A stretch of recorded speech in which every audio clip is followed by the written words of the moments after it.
My mom wanted me to be a truck driver because that would mean I'd make $24,000 a year if I went to Truck Masters, and that would be twice what my father made.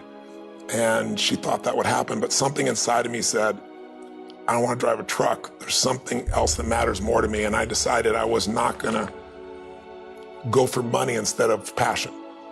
And the rewards have been pretty amazingly better than being a truck driver. It's not bad being a truck driver, it's just not what I was after. And I look back, and one of the things that helped me was my original teacher, Jim Rohn, who was a personal development speaker I went to hear when I was 17.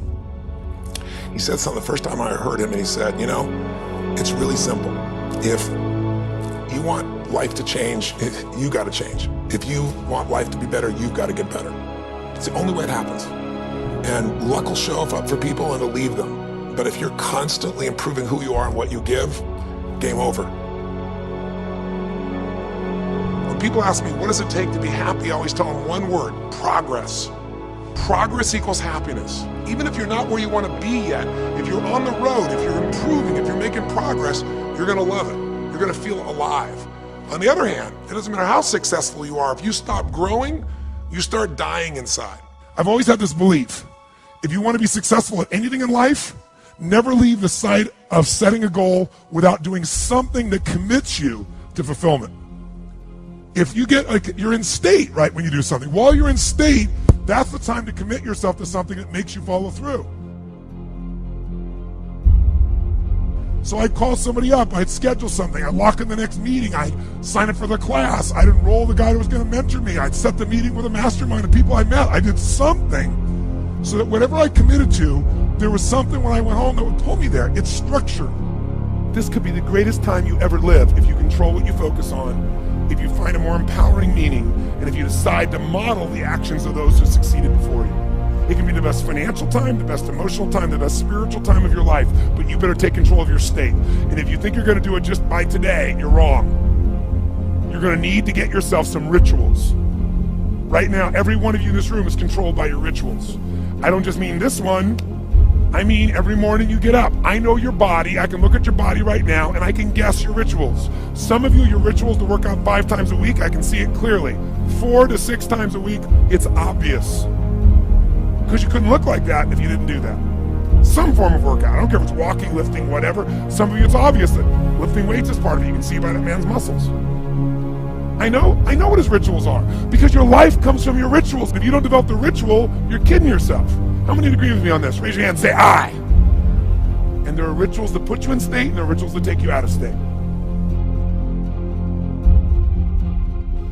But if you've got what you know, that focus, the target, and you got the toolbox, and you're still not getting what you want, it's because you got inner conflicts. That's the third pillar. You've got to resolve your inner conflicts.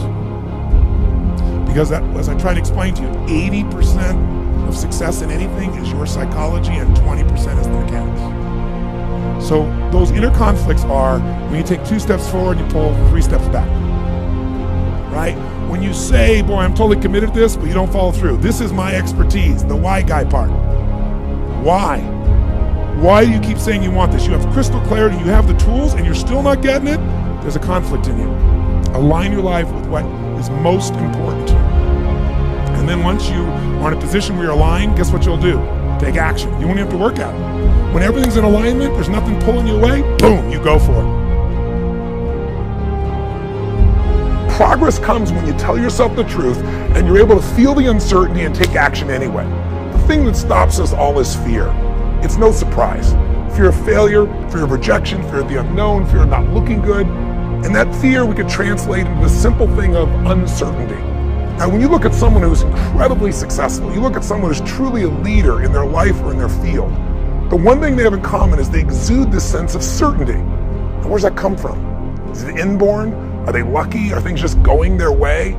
No, great leaders know how to step in the uncertainty and bring the certainty to the situation. Most people in life, we really feel like the level of stress in our life comes to how much of life do you feel like you control, or how much does life control you? Do you tend to control more of what's going on, or events controlling you?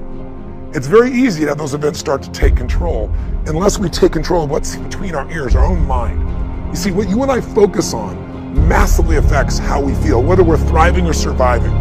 If you focus on what you can't control, if you focus on the past, if you focus on what's missing from your life constantly, that pattern of focus will make you frustrated, overwhelmed, depressed. It won't even matter if you're taking antidepressants. If you keep focusing on what you can't control, what's missing from your life, you're going to feel depressed still. You can take as many antidepressants as you want. Focus equals power. If you want to thrive, you got to focus on what you can control. You got to focus on the difference you can make. You got to focus on what's already in your life that you're grateful for. So you got to find a story that's going to empower you to act. A story that's going to get you to find the breakthrough, because otherwise, with a lousy story, you'll never find the strategy, or you'll come up with a reason why it's too expensive, you can't get there, you can't access it, or you'll even get the strategy and then half-assed apply it just so you can reward your story that says it doesn't work because I tried it. Resourcefulness is the ultimate resource. And if you don't have what you want, stop telling yourself the story because you don't have the money, you don't have the time. That's bullshit. It's because you haven't committed yourself where you would burn your boats. If you want to take the fucking island, burn your fucking boats, and you will take the island, because people, when they're going to either die or succeed, tend to succeed.